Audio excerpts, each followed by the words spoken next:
What's up, Valorant fans? Welcome back to the Valorant Report, and we're dealing with power rankings. The ESPN Esports guys went on yesterday and had some takes, some of which, especially once you get out of the top 6, I just really don't agree with really much at all. So, what we're going to do here, we're doing the top 16 overall teams. I'm interested in doing top 20 because, honestly, the teams that I have in 17 and 18 I also want to talk about. On the outside, I've got Ryze and Morninglight. And the thing about the teams that I have rated really between 16th and 12th is that they're all beating each other in best of one single-day tournaments. It's crap. It's awful. I hate to see it because, honestly, the only time we get a chance to see these teams in an extended look is if they somehow qualify for a major tournament and the group stage format happens to be best of 3. And then even then, they're playing up against the top 6 squads in the game. So honestly, it just comes down to, for me, when I look at the teams that are 16 through 12, how have these teams performed versus the top squads when they've gotten that chance,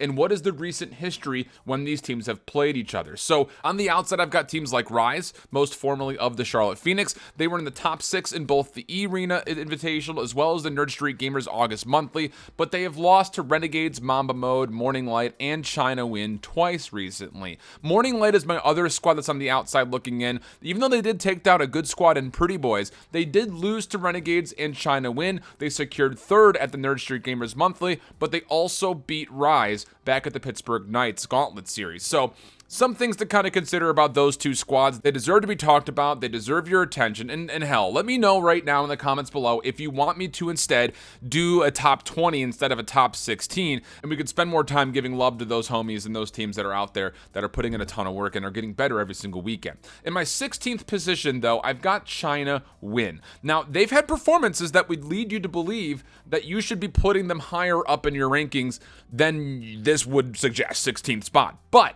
China Win did just drop Tidy, Titty, whatever he pronounces names. I've always been calling him Tidy, and they're going to be on a hunt for a 5th member. And until that happens, it's kind of hard to get a full read on this China Win squad. They did finish 4th at the Arena Invitational, and they also won the Nerd Street Gamer Monthly, beating Renegades, but that was with their old squad. So I'm just interested to see what their 5th is going to be and see if they can put themselves back on the rise again. They're a 9-5 overall in total record, 11-8 in maps. It's actually a very good win-loss record. But again, a lot of those wins have been versus teams that are kind of below them, teams like Spot Up and stuff like that are just below them. In my 15th position, built by Gamers. I like this team. I like this team a lot, actually, and I think they have a ton of potential. But the problem is we haven't seen or heard much from BBG since we saw them at the FaZe Invitational, where they really had a pretty poor performance in the group stage, losing to both GenG, but I would say more appalling, the loss to Lemonade Stand in 2 maps was not so great. I think this team probably should beat most of the teams that are kind of grouped around them in this 16th to 12th position,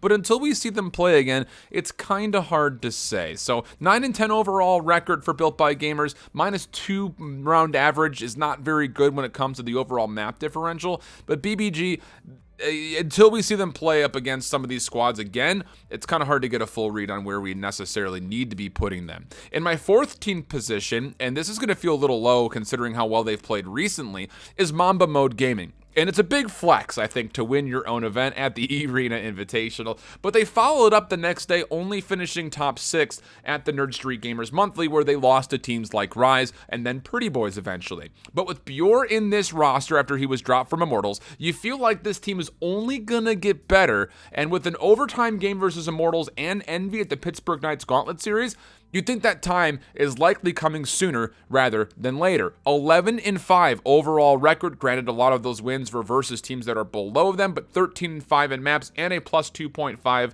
average differential in the round count is all very positive. Good stuff for Mamba Mode. Definitely keep an eye on this team as they move forward. In my 13th position, I've got the Pretty Boys, and this is the next team I think to really break through in a big way to start potentially surprising some of the big dogs, in my opinion. Aaron and Brando have been close to doing that before, but now you've got an insane Fragger in Pure R and an underrated Cypher in Thwifo. Yeah, it's coming soon. Recently, they did lose to Immortals and Envy at the Pittsburgh Knights Gauntlet Series, but then they also did actually lose to Morninglight and China Win most recently at the Nerd Street Gamers Monthly. So, give them some time and they'll be great in my opinion. They also have a very solid coach behind them, and I think Aaron and Brando, Anderson, Thwifo, and Pierre are going to be a very solid team moving forward. So definitely keep your eye on the Pretty Boys as they continue to work through this kind of middle tier, if you want to call it that, in Valorant. In my 12th position, I've got Luminosity. Last saw them at the Pittsburgh Knights Gauntlet Series where they finished top 12, only able to beat a team in spot up. But they did play a couple of very solid maps versus both Cloud9 and Complexity. They still haven't been able to get past the barrier of top 10 teams, and without really seeing them play teams that are around this grouping, this is more of a benefit of the doubt placing for the former mix-up squad. I think they're going to be a very solid team. I would like to see them get more rehearsal versus teams that are grouped around them, but hell, you play versus the best, you're going to get better faster, and that seems to be the strategy for Luminosity. In my 11th spot, T1 Esports. Look, here's the thing. This is not a top 10 team anymore without Skadoodle. It's really what it comes down to. Without Ska, they don't have a set 5. They're using their coach in fraud. It did okay for them, but over the past 2 events, this is not a top 10 squad anymore. They did have a close game versus Envy. That's pretty noteworthy, considering that, like I mentioned, they were playing with their coach. But the loss to Renegades at the Pittsburgh Knight Gauntlet Series is really what's standing out to me when I look at this trend on T1 suffering and Renegades actually on the rise. We'll talk about that in a moment. It'll be interesting, I think, to see who T1 ends up picking up to fill the space that Skadoodle is going to be leaving. But at the moment, I don't think you can look at this team as a top 10 squad anymore. They're on the fall. I was always worried that for T1 that this was going to be a team that was more focused on streaming and content creating than actually practicing, rehearsing, and getting better and putting in the due diligence that you need to be a top 4 squad, something of that nature. So for me, T1, unless they find some godlike fifth out there, I just don't think this is a top 10 team anymore. In my 10th position, I've got the Renegades, man. And look, they don't have the sexiest stats in the world, and they're still having some issues routinely beating teams that are ranked below them on my rankings. But a top 8 finish at the Pittsburgh Knight Gauntlet with the win versus T1 and a close game versus both GenG and Cloud9, by the way, is very inspiring. Retro taking Nerf's spot over the last couple of weeks is showing some net positives, and given some more time, I think that this team is going to cement themselves as a potential top 10. The big thing is, if you want to be a top 10 in my mind, you need to start beating all the teams that are below you. So teams like China Win, all those guys that you've had trouble with in the past, you've got to put them behind you. You got to start looking forward, and hopefully the Renegades can do just that. In my 9th position, I've got FaZe Clan, and the full-on Overwatch squad showed signs of rapid improvements during their own Ignition series, but we didn't get to see him at Pop Flash. There's no denying that there's potential with this roster, but how much potential is the true question.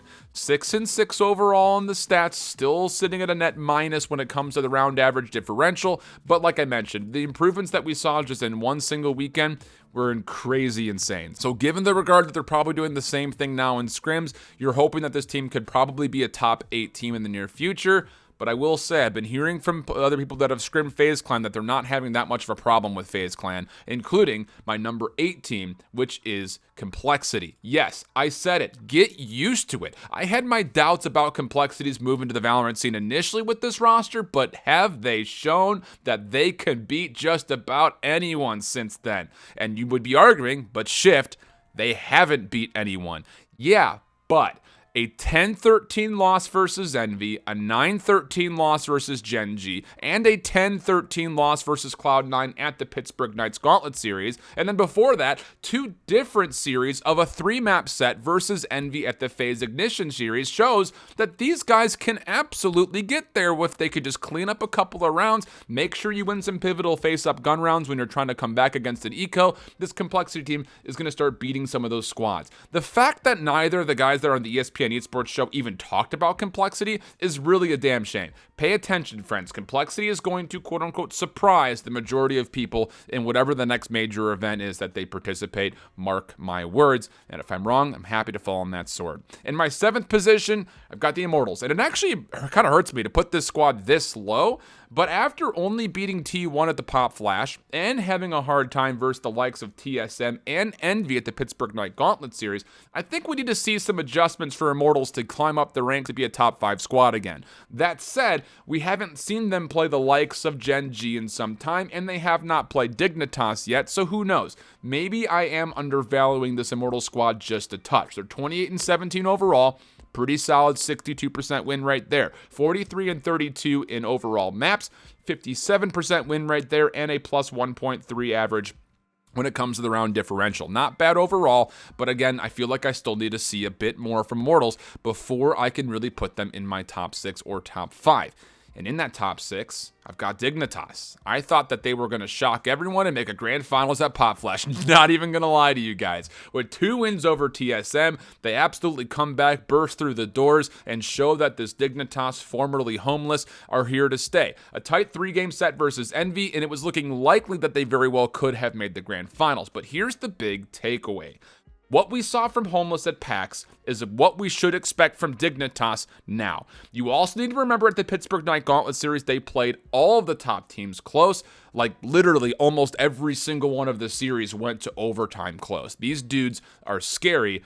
Definitely make sure you've got them on your radar. Otherwise, they will find a way to beat you. In my 5th position, GenG. No move here for GenG overall from when I last did a power rankings. They finished top 8 at Pop Flash. Yeah, not the performance they wanted, but they did play up against 2 of the top 3 teams in the game in their group stage, and they played them relatively close. After finishing second at the Pittsburgh Night Gauntlet series, I think that this is more of an indicative event to track GenG. With wins versus T1, Complexity, Dignitas, Renegades, and TSM in the winners finals, yeah, they're a top 5 squad still. In my 4th position, I've got Team Envy. I would like to put them higher, but I really can't until I see them beat TSM, beat Sentinels, or find a way to beat Cloud9 again. Their run at the Pop Flash did go through Cloud9, I will admit that, but it was a close series, and they didn't put up much of a fight versus Sentinels in that grand finals or even during the group stage. We also haven't seen them play TSM since way back at the PAX Arena. It was close, but still, that was a long time ago. Big trend though, Envy on the rise, very well could be a major threat to be a top 3 squad in the near future. In my 3rd position, I've got Cloud9. Now, results-wise, they are more consistent than TSM when it comes to finishing between the top 4, top 6, top 3, things of that nature. But I think we need to give a little bit of leeway to TSM from Pop Flash. It's not uncommon when we go into some of these major weekends that there is one team that is your quote-unquote kryptonite, and that could have been the case with TSM versus Dignitas. Obviously, this Cloud9 squad is still a major contender. You can't deny that. They don't have any embarrassing losses, no embarrassing performance lately, but they also don't have any wins. That's the other kind of big thing in my mind when it comes to, do you put him second, do you put him third? Until they win an event again, I think they're still going to be sitting in this 3rd position. Even if they find ways to beat TSM and not win an event, it would be kind of hard, I think, to make the argument that they are a top 2 team when the teams that are above them are winning events and doing that recently.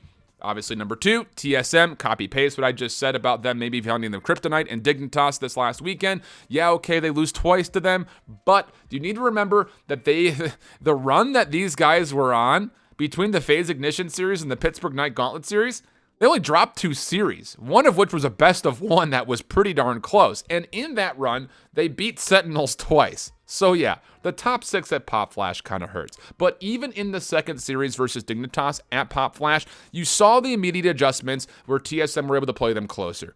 They're going to be fine. TSM, still a top 2 team. Number 1, Sentinels. I mean, what the heck is that run at Pop Flash? They didn't drop a map. Didn't drop a map versus some of the best teams in the game. Okay, the best teams in North American Valorant. I won't put them maybe. Not a single map was dropped. I mean, yeah, LOL. No problem. Number 1. Okay, thanks. Bye. That's my power rankings for you guys. A little bit of a longer video. Let me know down below right now. Don't exit. Go to the comments. Do you want to see top 20? Do you want me to do more focus on the teams that are up and coming? I really want to see an event that excludes the top 6 teams and sees the teams from 8 all the way down to like 20. I would love to see a 16-team pool that is a best of 3 group stage, maybe a qualifier or something like that, where we can see all of these teams play up against each other. Give some love to the teams that are not the top 6. That's all I have to say. They're playing good Valorant. They're getting better every single weekend that they come out and play. give them some love. Recognize the fact that there are other teams out there besides your noteworthy family names in the top 6 that we currently have. That's what I got for you guys. We're not putting 100 Thieves on this list because they only have 2 members. Why would they be in the top 10 in the first place? I don't know. But we'll be back with more Valorant stuff as we go on throughout this kind of off-season period now that the Ignition series events are done. But make sure you subscribe to get all the news that you need for competitive esports Valorant news, updates, and more. And until the next one, hope you guys keep holding it down. Later. Bye-bye.